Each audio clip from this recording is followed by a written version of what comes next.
முன்னாள் முதலமைச்சர் கலைஞர் அவர்களின் சாதனைகளை கொண்டாடும் விதமாக திரைத்துறையின் சார்பில் ஜனவரி 6ஆம் தேதி கலைஞர் 100 என்ற நிகழ்ச்சி கிண்டி ரேஸ்கோர்ஸ் மைதானத்தில் நடைபெற உள்ளது. சென்னை கிளாம்பாக்கத்தில் கட்டப்பட்டு வரும் புதிய பேருந்து நிலையத்தை அமைச்சர் சேகர் பாபு ஆய்வு மேற்கொண்டார். அது சமயம் இந்த பேருந்து நிலையத்தை கண்டிப்பாக பொங்கலுக்குள் திறக்க வேண்டும் என்று பொதுமக்கள் தங்கள் கோரிக்கையை அமைச்சரிடம் வலியுறுத்தியுள்ளனர்.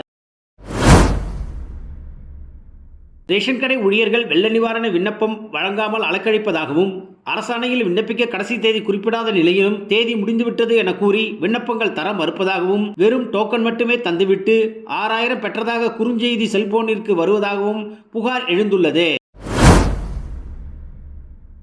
புஷ்பா 2 படத்திற்கு பிறகு அல்லு அர்ஜுன் நடிக்கப் போகும் படத்தை அட்லி இயக்கப் போகிறாராம். அப்படத்திற்கு அனிருத் இசையமைக்க உள்ளார் என்று ஒரு தகவல் வெளியாகியுள்ளது.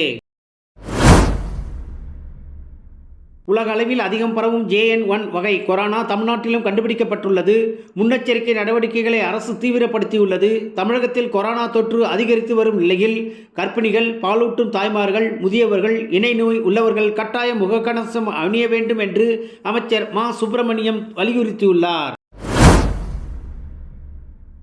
போக்குவரத்து தொழிலாளர்களுக்கு 3 ஆண்டுகளுக்கு ஒருமுறை வழங்கப்பட்ட ஊதிய உயர்வை திமுக அரசு 4 ஆண்டுகளுக்கு ஒருமுறை என மாற்றிவிட்டது. தற்பொழுது 4 ஆண்டுகள் முடிந்த நிலையிலும் அதற்கான நடவடிக்கை எடுக்கப்படவில்லை. அதை உடனடியாக எடுத்து ஊதிய உயர்வை அவர்களுக்கு வழங்க வேண்டும் என்று பிரேமலதா விஜயகுமார் ஒரு அறிக்கையின் மூலம் வலியுறுத்தியுள்ளார். நடிகர் பிரபாஸ், இயக்குனர் பிரசாந்த் நீல் கூட்டணியில் 200 கோடி பட்ஜெட்டில் உருவான சலார் படம் வெளியான 3 நாட்களில் 400 கோடிக்கு மேல் உலகம் முழுவதும் வசூலித்துள்ளதாக ஒரு தகவல் வெளியாகியுள்ளது.